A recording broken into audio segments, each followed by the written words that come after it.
আমি মোহাম্মদ ফয়সাল মজুমদার। আমি এক দালালের মাধ্যমে পরে আমি সৌদি আরব আসছিলাম। 4.5 লাখ টাকা নিচে আমার থেকে সৌদি আরব আনছিল আমারে। আজকে 3 মাস হয়ে গেছে, আমার আগামাটা দিতেছে না, আমার কাজ দিতেছে না, বুঝছেন? এই হচ্ছে অবস্থা। আমি সৌদি আরব আসলে আজকে 3 মাস অনেক কষ্টে আছি। কাল আমার দালালের ফোন দিছিলাম আগামার জন্য, জিজ্ঞেস করবো রে, হে আমার সাথে গালিগালাজ করে, হে আমারে মানে যেভাবে আচরণ করে, বুঝছেন, হে আমারে কথা বলার কোনো চান্স দেয় না। পরিবারের মায়া ছেড়ে, মাতৃভূমির মায়া ছেড়ে প্রবাসে যেতে বাধ্য হয় একমাত্র নিজের ভাগ্য পরিবর্তন করার জন্য, নিজের পরিবারের মুখে হাসি ফোটানোর জন্য। কিন্তু কিছু কিছু মানুষের খপ্পরে পড়ে, কিছু দালালের লোভের শিকার হয়ে তাদের জীবনটা ধ্বংসে পরিণত হয়। আমি আজ এমন এক মানুষের কথা বলবো, আমি এক এমন যুবকের কথা বলবো, যে যুবক আপনার আমার মতো নিজের ভাগ্যকে পরিবর্তন করার জন্য, পরিবারের মুখে হাসি ফোটানোর জন্য প্রবাসে আগমন হয়। কিন্তু এখানে ব্যাঘাত ঘটে। যে লোকের মাধ্যমে তিনি প্রবাসে যায়, যে লোকের মাধ্যমে তিনি তার ভিসা প্রসেসিং হতে তার কাজের সর্বোচ্চ সুযোগ সুবিধাগুলো নিয়ন্ত্রণ করায়, সে মানুষটি তাকে ধোঁকা দেয়। আমি আজ বলবো সে যুবক ভাইয়ের কথা, যার বাড়ি কুমিল্লা জেলার নাঙ্গলকোট থানার মকরুপুর ইউনিয়ন বাতরা গ্রাম। তার বাবার নাম আবুল খায়ের, ছেলেটির নাম ফয়সাল আহমেদ। কয়েকদিন যাবৎ ধরে আমার সাথে বিভিন্নভাবে যোগাযোগ করে সে।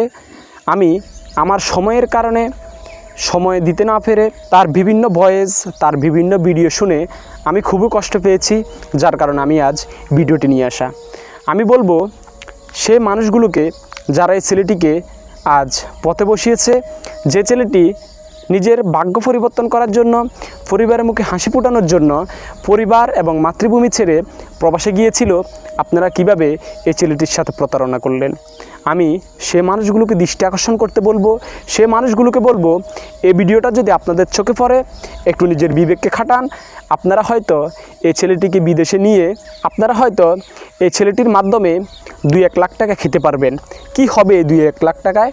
একটি অ্যাক্সিডেন্ট, একটি বিপদেই আপনার লক্ষ লক্ষ টাকা চলে যেতে পারে। কি হবে আপনাদের এই 2-1 লক্ষ টাকা দিয়ে? যে 2-1 লক্ষ টাকার জন্য আপনারা একটি ছেলের পরিবারকে আজ দুঃখের সাগরে ভাসাচ্ছেন, একটি ছেলের স্বপ্নকে চুরমার করে দিচ্ছেন।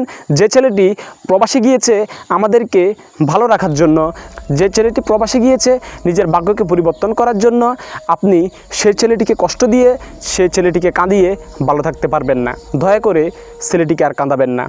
3 মাস যাবৎ সে একটি কষ্টদায়ক সময় পার করছে বদ্ধ ঘরে, কোনো কাজকাম নেই, 3টি মাস প্রবাসে পড়ে আছে। সে আমাকে ভয়েসে বিভিন্ন কান্নাকাটি করে বলতেছে, ভাই বাড়িতে ধার দেনা, মা বাবার কান্নাকাটি, তারা আমাদের সাথে যোগাযোগ করে না, আমাকে আকামা পর্যন্ত লাগিয়ে দিচ্ছে না। আকামার সময় চলে গেলে আমি অবৈধ হয়ে পড়ব, তখন আমার উপায় কী হবে? ফয়সাল আহমেদের হয়তো এই 2-1 লক্ষ টাকায় কিছু যায় আসবে না। ফয়সাল আহমেদের উপর আল্লাহ তাআলার রহমত থাকবে, অবশ্যই সে কোনো না কোনোভাবে জীবনটাকে গুছিয়ে নেবে। আপনার কি হবে? 2-1 লক্ষ টাকার বার আপনি কতদিন চাপ সহ্য করবেন? এই 2-1 লক্ষ টাকা যখন আপনি কাল কিয়ামতের দিন ফয়সাল আহমেদ আপনার সামনে দাঁড়াবে, তার পরিবারের এই সুখ আপনি যখন কেড়ে নিয়েছেন, তার জীবনটাকে আপনি ধ্বংস পরিণত করেছেন, ফয়সাল আহমেদের কাছে আপনি কি জবাব দিবেন? আল্লাহ তাআলার কাছে কি জবাব দিবেন? এই 2-1 লক্ষ টাকার জন্য আপনার জিন্দিগির সমস্ত নেক আমল আপনি ফয়সাল আহমেদকে দিয়ে দিতে হবে। এই 2-1 লক্ষ টাকার জন্য হয়তো আপনি দুনিয়াতে কিছুদিন আপনি ভালো থাকবেন, কিছুদিন সুস্থ থাকবেন, কিছুদিন হয়তো আরামায়েশে কাটাতে পারবেন। এই 2-1 লক্ষ টাকায় আপনি জীবনে বড় কিছু করে ফেলতে পারবেন না। তাই আমার ভাই, প্লিজ আমার এই ভিডিওটা যদি আপনার চোখে পড়ে, এবং কি এই ভিডিওটা যদি আপনার কোনো পরিবারের চোখে পড়ে, অবশ্যই আমি দৃষ্টি আকর্ষণ করতে বলবো ফয়সাল আহমেদের প্রতি আপনারা একটু সহায় হন। তার আপনারা এই বিপদে ফাঁসা দাঁড়ান, তাকে আপনারা যেভাবে নিয়েছেন, যেভাবে কথা দিয়েছেন, সেভাবেই তার সমস্ত কিছু প্রসেসিং করে দেন। আল্লাহ তাআলা আপনাদের সকলকে ভালো রাখুক, আমার প্রবাসী ভাইদেরকে ভালো রাখুক। আমি একজন প্রবাসী, আমার জন্য দোয়া করবেন। আসসালামু আলাইকুম।